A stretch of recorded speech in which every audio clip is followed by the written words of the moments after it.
The clock had just struck 8:30 p.m. when Michelle Anderson gathered her papers from the parent-teacher conference. As a high school English teacher of 15 years, she loved these evening meetings, a chance to share her students' progress with their families. The autumn air was crisp as she walked to her blue Honda Civic, her sensible heels clicking against the parking lot pavement. The drive home was peaceful, with streetlights casting warm glows on nearly empty roads. She hummed along to an old soul song on the radio, thinking about tomorrow's lesson plan. Her students were starting To Kill a Mockingbird, and she couldn't wait to see their reactions to the first chapter. That's when she noticed the flashing lights in her rearview mirror. Her heart did that little jump it always did when seeing police lights, a reaction born from years of hearing her parents' careful instructions about police encounters. She took a deep breath, remembering her father's words. Stay calm, be respectful, and remember your dignity. Michelle pulled over smoothly, positioning her car well off the main road.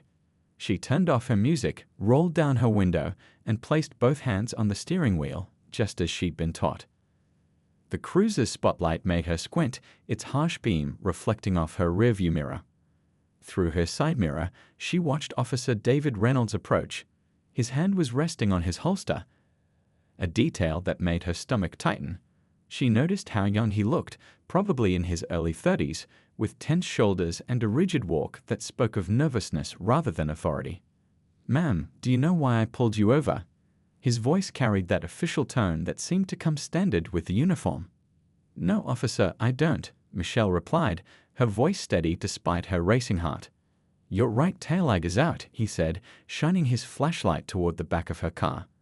License and registration, please. Michelle nodded, keeping her movements slow and deliberate. Officer, my registration is in the glove compartment, and my license is in my purse on the passenger seat. I'm going to reach for them now, okay?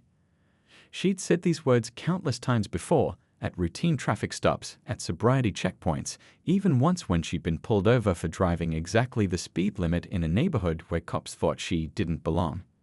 It was a script written by necessity, not choice. As she reached for her purse, she saw Officer Reynolds tense up. Maybe it was the way the shadows played across the car's interior, or perhaps it was the long day wearing on both of them, but something changed in that moment. His hand gripped his holster tighter, and his voice took on a sharper edge. Keep your hands where I can see them, he barked, despite her earlier explanation. Michelle froze, her heart pounding against her ribs. She could feel the situation balancing on a knife's edge. Years of teaching had taught her how to read people, how to diffuse tension. She'd broken up countless teenage arguments, calmed angry parents, and mentored students through their worst days. But this was different. This wasn't her classroom where she held authority. Here, she was just another black woman in a car trying to make it home safely. She thought about her students who would be waiting for her in first period tomorrow. She thought about her younger sister who had just started driving and whom she'd coached through what to do in exactly this situation. She thought about her parents who had drilled these lessons into her since she was old enough to understand why they were necessary. The street was quiet except for the hum of the police car's engine and the distant sound of traffic on the main road. A few cars passed by slowly, their drivers rubbernecking at the scene. The red and blue lights kept flashing, painting everything in alternating colors that made the whole scene feel surreal. In that moment, Michelle made a decision. She would handle this situation not just for herself, but for every student who had ever sat in her classroom, for every parent who had ever worried about their child on the roads at night, for every person who had ever felt their heart race at the sight of flashing lights in their mirror. She didn't know it yet, but this ordinary traffic stop was about to become something extraordinary, a moment that would challenge both her and Officer Reynolds to see beyond their fears and assumptions. What happened next would ripple through their community in ways neither of them could imagine. The tension in the air thickened as Michelle slowly moved her hand back to the steering wheel.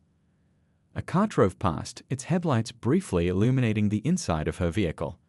In that flash of light, Officer Reynolds caught a glimpse of something dark on the passenger seat, just her purse, but in that split second of uncertainty, everything changed. Step out of the vehicle. His command cut through the night air, sharp and sudden. Michelle's heart raced, but her teacher's instincts kicked in, the same ones she used when handling difficult situations in her classroom. Stay calm, assess the situation, respond, don't react. "Officer," she began, her voice steady despite her trembling hands, "I understand you're doing your job. I just want to get my license and registration, exactly as I mentioned before." She spoke clearly, keeping her tone respectful but firm, just as she did when addressing troubled students. The next few moments seemed to play out in slow motion. Officer Reynolds yanked open her car door, his previous nervousness now masked by an aggressive authority. I said, "Step out." His hand gripped her arm before she could even unbuckle her seatbelt. The rough movement caught Michelle off guard. She stumbled as she emerged from the car, her lesson plan spilling from her bag onto the damp pavement. Through the corner of her eye, she noticed a young couple had stopped on the sidewalk, phones raised, recording everything. What happened next would later be viewed thousands of times on social media. Officer Reynolds, still gripping her arm, suddenly pushed her against the car when she bent to retrieve her scattered papers. The impact wasn't hard enough to cause serious injury, but it was enough to knock the breath from her lungs and send a shock of disbelief through her body. Time seemed to freeze. The red and blue lights kept flashing, casting strange shadows across the scene. A small crowd had gathered now, their murmurs growing louder with concern. Michelle could hear someone saying they were calling 911, another voice suggesting they contact the local news. But in that moment, something remarkable happened. Instead of letting fear or anger take over, Michelle drew upon every lesson she'd learned in her 15 years of teaching, every moment she'd spent diffusing conflicts, building bridges, and turning difficult situations into opportunities for growth. She steadied herself against her car, adjusting her glasses that had been knocked askew. Papers from her parent-teacher conferences lay scattered around her feet, progress reports and writing assignments she'd spent hours grading, now dotted with evening dew. Some showed the bright red A's and encouraging comments she'd written just hours ago. Officer Reynolds stood there, his body language shifting from aggressive to uncertain as he registered what he'd just done. His hand had moved away from his weapon, and for the first time their eyes truly met. Michelle saw something she recognized from her years in the classroom: fear masquerading as authority, uncertainty hiding behind power. A gentle breeze stirred the papers at their feet. From somewhere nearby, a car horn honked, and a dog barked in response. These ordinary sounds seemed to break through the tension of the moment, reminding them both that they were just two people on a quiet street, each carrying their own stories and fears. Michelle took a deep breath, straightening her jacket, the same one she'd worn while discussing To Kill a Mockingbird with her department head earlier that day. The irony wasn't lost on her. She thought about all the discussions she'd led about prejudice and understanding, about fear and courage, about the power of words to either heal or hurt. The growing crowd of onlookers waited to see what would happen next, their phones still recording. But Michelle wasn't performing for their cameras. She was about to do something that would change not just this moment, but potentially many lives going forward. As she opened her mouth to speak, she knew her next words would need to bridge a gap that seemed, in that moment, as wide as an ocean. The flashing lights continued their rhythmic dance, but now they illuminated a scene that was about to transform from a potential tragedy into something entirely unexpected. The tension hung in the air like a held breath, waiting to see whether this moment would escalate into another sad statistic or become something altogether different, something that might actually make a difference. The world seemed to hold its breath. Michelle could feel the rough surface of her car against her back, could hear the whispers of the gathering crowd, could see the uncertainty growing in Officer Reynolds' eyes. In that crucial moment, she made a choice that would change everything. "I forgive you," she said, her voice clear and steady. The words hung in the air like morning mist. "But we need to talk about why this happened." The crowd fell silent. Even the crickets seemed to pause their evening song. Officer Reynolds blinked, his hand dropping completely from his holster. He looked like a student caught off guard by an unexpected question, something Michelle had seen countless times in her classroom. "I'm a high school teacher," she continued, slowly bending down to pick up one of her scattered papers. It was a student's essay about overcoming prejudice. The irony wasn't lost on her. "Every day, I teach my students about the power of words, about understanding each other's stories. Maybe it's time we shared ours." She held up the essay, its red-marked pages glowing in the patrol car's lights. This student wrote about how fear makes us see threats where there are none, how it makes us react instead of respond, She looked directly at Officer Reynolds, her voice gentle but firm. "I saw the fear in your eyes when you approached my car. I felt my own fear too. But fear doesn't have to win." A woman in the crowd lowered her phone, wiping tears from her eyes. Someone else nodded slowly, their own phone still recording this unexpected turn of events. The night air felt lighter somehow, as if the tension was being replaced by something else, something like hope. Officer Reynolds shifted his weight, his official demeanor cracking slightly. "Ma'am, he started, then stopped, looking at the scattered papers around them, lesson plans, student essays, parent conference notes.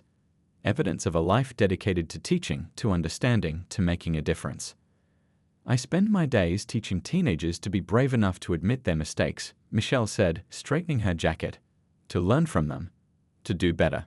She paused, letting her words sink in. "We have a chance right here, right now, to show them how that's done." The red and blue lights still pulsed, but they seemed less harsh now. A gentle breeze stirred the papers at their feet, carrying the scent of approaching rain. In the distance, thunder rumbled, nature's own commentary on the drama unfolding on this quiet suburban street. Officer Reynolds looked at his hands, then at the crowd, then back at Michelle. His posture changed, becoming less rigid, more human. He swallowed hard. "I was wrong. I reacted without thinking, without seeing you as—" he gestured helplessly, "as a teacher, as a person." Michelle nodded, acknowledging his words. She thought about her students, about how tomorrow they'd probably be discussing this very incident, about how what happened next could shape their view of justice, of authority, of the possibility of change. "Let's talk," she said, gesturing to the nearby curb. "Not as a police officer and a suspect, but as two people who want to make things better." She smiled slightly. "I have plenty of experience with difficult conversations. It's part of the job description when you teach high school English." The crowd watched as Officer Reynolds slowly nodded. Someone started clapping, but it felt wrong for the moment. This wasn't theater. This was real life, with real consequences and real opportunities for change. As they moved toward the curb, Michelle picked up another fallen paper, a permission slip for tomorrow's field trip to the local courthouse, where her students would learn about the justice system. Sometimes, she thought, the most important lessons happen outside the classroom. The night was about to become a lesson for everyone present, about courage, about choosing understanding over anger, about the power of one person's decision to transform a moment of conflict into an opportunity for growth.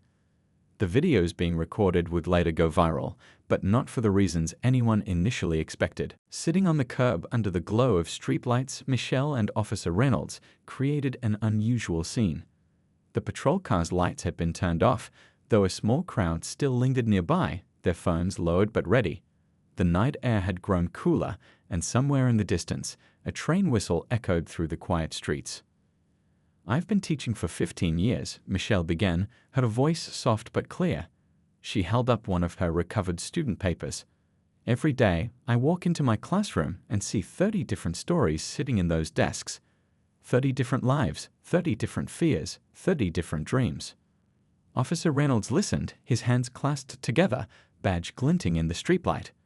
The rigid police stance had melted away, replaced by something more human, the posture of someone truly hearing another person's words. "Last week," Michelle continued, smoothing out a crumpled essay, "one of my students wrote about his first driving lesson. He was more scared of being pulled over than of crashing the car." She paused, letting that sink in. "He's 16, Officer Reynolds. 16 and already carrying that weight." A car drove past slowly, its headlights sweeping across them. In that brief illumination, Officer Reynolds' face showed something new, recognition, perhaps even pain. "David," he said quietly. "My first name is David. And I never wanted to be part of that fear." Michelle nodded, acknowledging this small but significant shift from titles to first names. "Tell me about why you became a police officer, David. What made you choose this path?" The question seemed to catch him off guard. He looked up at the night sky, gathering his thoughts. "I wanted to help people," he said finally. "My grandfather was a cop back in the 80s. He used to tell me stories about knowing every family on his beat, about helping kids with their homework while their parents were at work, about being part of the community. And now?" Michelle prompted gently, using the same tone she used when encouraging her quieter students to share their thoughts. David ran a hand over his face. Now it's different. We're trained to see threats everywhere. Every traffic stop could be dangerous. Every movement could be a weapon. Sometimes I forget to see people as people. A moth fluttered around the streetlight above them, casting dancing shadows. From her bag, Michelle pulled out a slightly wrinkled packet, tomorrow's lesson plan about communication and understanding. In my classroom, she said, we talk about perspective a lot. How two people can look at the same thing and see something completely different. She spread out the papers between them. These are discussion questions about bridging gaps between communities. I was going to use them tomorrow, but maybe we can try them out now. David looked at the papers, then at Michelle, a small smile tugging at his lips. Are you giving me homework, Ms. Anderson? The unexpected joke broke the tension. Michelle laughed softly, and even some of the watching crowd chuckled. Old habits die hard. But yes, in a way, I am. Because education isn't just for classrooms. It's for street corners and traffic stops, and everywhere we meet each other as human beings. They talked for nearly an hour. About growing up in different worlds, but wanting the same things: safety, respect, understanding. About how fear can make enemies of neighbors. About small changes that could make big differences. David shared stories about good days on the force, helping lost children, supporting elderly residents, being the kind of officer his grandfather would be proud of. Michelle talked about her students' hopes and fears, their resilience, their potential to change the world. The crowd had thinned, but those who remained watched something remarkable unfold, not a viral video of conflict, but a masterclass in human connection. The night had transformed from a potential tragedy into something else entirely. A lesson in the power of listening, of seeing beyond badges and stereotypes to the human beings underneath.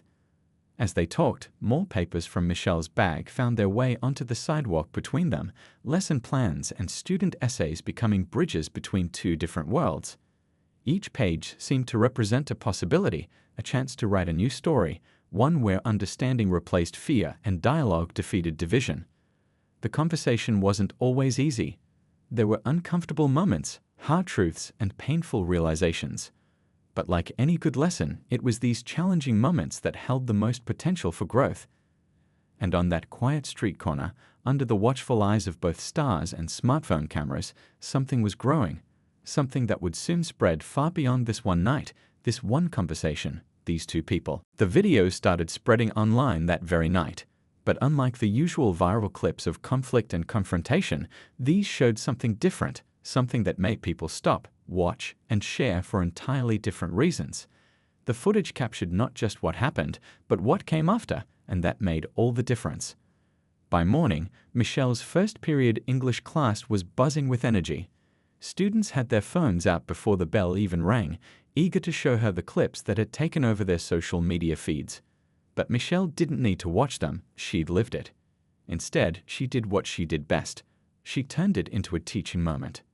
Today's lesson plan was supposed to be about To Kill a Mockingbird, she said, writing on the whiteboard. But sometimes life gives us better material than any book can. She turned to face her class, noting how every student, even the ones who usually dozed through first period, sat alert and engaged. One student raised her hand. Ms. Anderson, we saw what happened. How did you stay so calm? I would have been so angry. Michelle smiled, remembering the night before. Being calm doesn't mean you're not angry, she explained. It means choosing how to use that anger. Sometimes the bravest thing we can do is to stop and listen, even when everything inside us wants to shout. Meanwhile, across town at the police station, Officer David Reynolds was having his own transformative morning. The police chief had called him in early, concerned about the viral videos. But instead of the reprimand he expected, David found himself sharing what he'd learned. Chief, he said, sitting straight in his chair, last night changed how I see our job. We talk about protecting and serving, but sometimes we forget the serving part. We forget to see the people behind the protocols. The chief listened, initially skeptical but increasingly intrigued, as David described his conversation with Michelle. He talked about her students, about fear and understanding, about the difference between reacting and responding. By the end, the chief was leaning forward, already thinking about how to use this experience in their department's training. Back in Michelle's classroom, the discussion had evolved beyond the previous night's events. Students shared their own stories about times they felt misunderstood, about assumptions they'd made about others, about moments when taking the time to listen had changed everything. "My mom always told me to be careful around police," one student admitted. "But watching that video, it made me think maybe things can be different." Another student chimed in, "My dad's a cop, and he always says it's a tough job because you never know what might happen. But maybe that's part of the problem. Everyone's so scared of what might happen that they can't see what's actually happening." The conversation flowed naturally, touching on themes of prejudice, power, and the possibility of change. Michelle noticed how her students, usually divided into their usual social groups, had unconsciously rearranged themselves to better hear each other. Real learning was happening, not from textbooks but from life itself. During lunch break, Michelle received an unexpected email. Local news stations wanted interviews, but that wasn't what caught her attention. It was a message from the police department asking if she'd be willing to help develop a new community outreach program. She opened her response email just as her phone buzzed with a text from David. "The chief wants to make changes, real ones. Would you be willing to help?" Michelle looked around her classroom, at the posters of literary heroes and inspirational quotes, at the desks where young minds grappled with big ideas every day. On her desk, the crumpled essay from last night, the one about overcoming prejudice, sat next to her lesson plans for next week. The transformation wasn't just about one traffic stop or one conversation or even one viral video. It was about what happens when people choose to see each other as human beings first. When they choose to listen instead of assume, to understand instead of accuse, to connect instead of confront. As Michelle typed her response, she could hear her students in the hallway, still discussing last night's events. Their voices were animated, hopeful, engaged in the kind of real-world learning that no curriculum could plan for. In her classroom, on that ordinary school day, something extraordinary was taking root, a belief that change was possible, that understanding could triumph over fear, that one moment of choosing compassion over conflict could ripple out in ways no one could predict. The bell rang, signaling the end of lunch period. Michelle hit send on her reply. "Yes, let's make this matter." She knew that what had started as a frightening encounter on a dark street was becoming something much bigger, a catalyst for the kind of change her students would write about in their own essays someday. In the weeks that followed, something remarkable started happening in the community. What began as a tense traffic stop had sparked a movement that no one could have predicted. The local community center, usually quiet on weekday evenings, was now filled with voices, ideas, and hope. Michelle stood at the front of the room, watching people file in for another evening session. Police officers sat next to teachers, students beside community leaders, parents alongside patrol officers. The usual barriers that divided them seemed to dissolve a little more with each meeting. "Remember that night?" David said quietly, joining her at the podium. He traded his police uniform for casual clothes, part of their agreement to meet his people first, titles second. "Did you ever think we'd end up here?" Michelle smiled, adjusting the microphone. "Honestly, I was just trying to make it home to gray papers." The room filled with light laughter. Many had heard their story by now, but it never lost its power. Tonight's topic was building bridges, and the turnout was bigger than ever. Local businesses had even closed early so their employees could attend. The owner of the corner bakery brought cookies. The high school art club had created posters that now covered the walls, each one depicting scenes of community unity. "My son actually waves at police cars now," one mother shared during the discussion. "Before, he used to hide behind me." She looked at David and the other officers present. "That might seem small to some people, but to me, it's everything." A rookie officer raised his hand next. "They're changing how they train us at the academy," he said. "Now they show us the video of that night, but not just the confrontation part. They show us the conversation that followed. They're teaching us that our job isn't just about control, it's about connection." The changes weren't just happening in organized meetings. They were spreading through the community in countless small ways. The local coffee shop had become an unofficial meeting spot where officers would regularly sit down with community members, sharing stories and concerns over steaming cups. Michelle's students had started a new club called Bridge Builders, which was already spreading to other schools in the district. They organized events where teens and police officers could interact in casual settings, playing basketball, sharing meals, or just talking about life. You know what surprised me most? One student said during a session, "Finding out that Officer Reynolds likes the same music I do.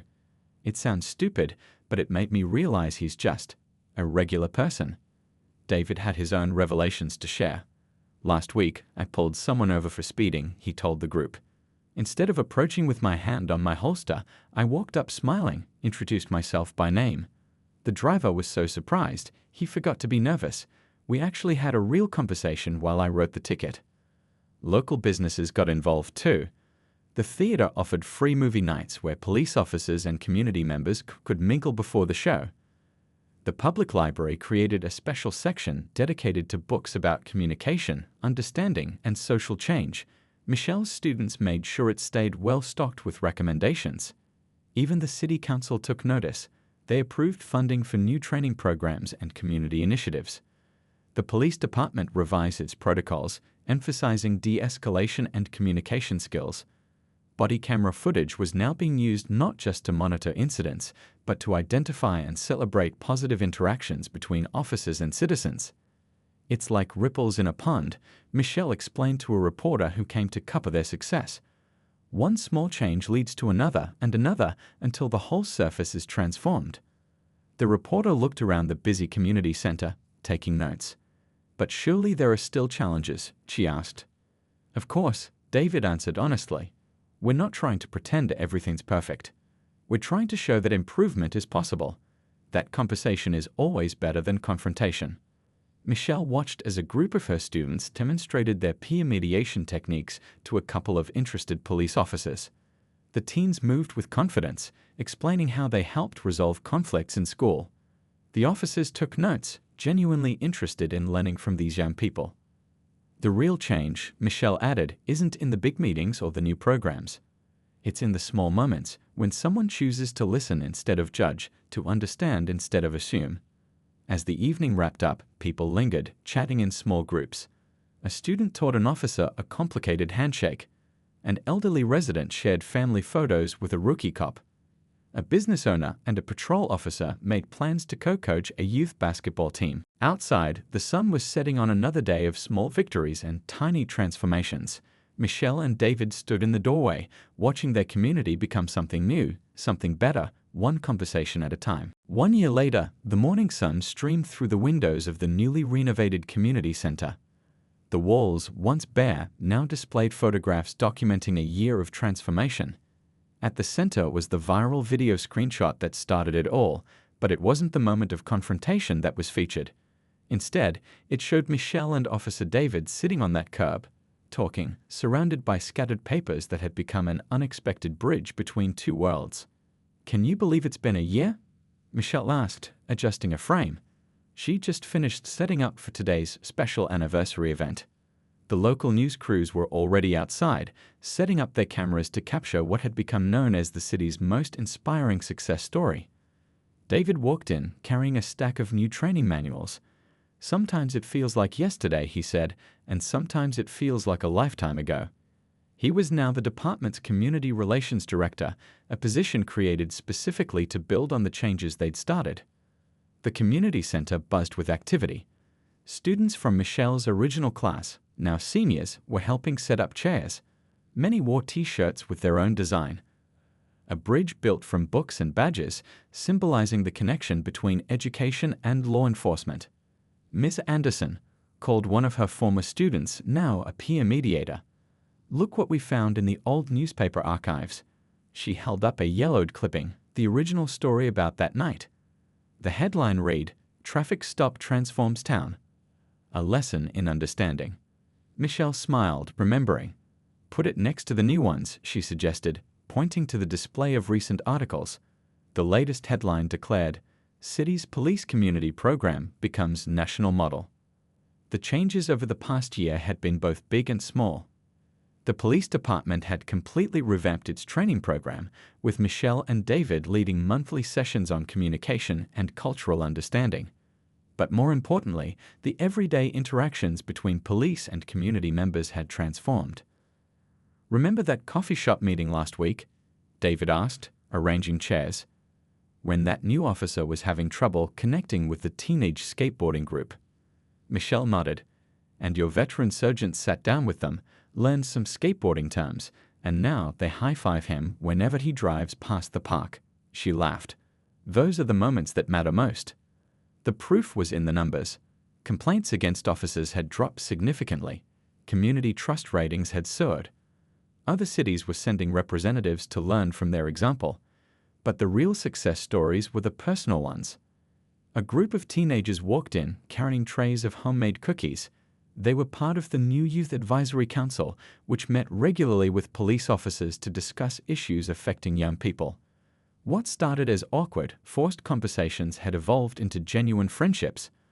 "My little brother wants to be a police officer now," one of the teens told Michelle. "But he says he wants to be the kind that talks first and listens always, like Officer David." The morning's event was more than just a celebration. It was a commitment to continuing the work they'd started. Representatives from 5 neighboring cities were attending, eager to implement similar programs in their communities.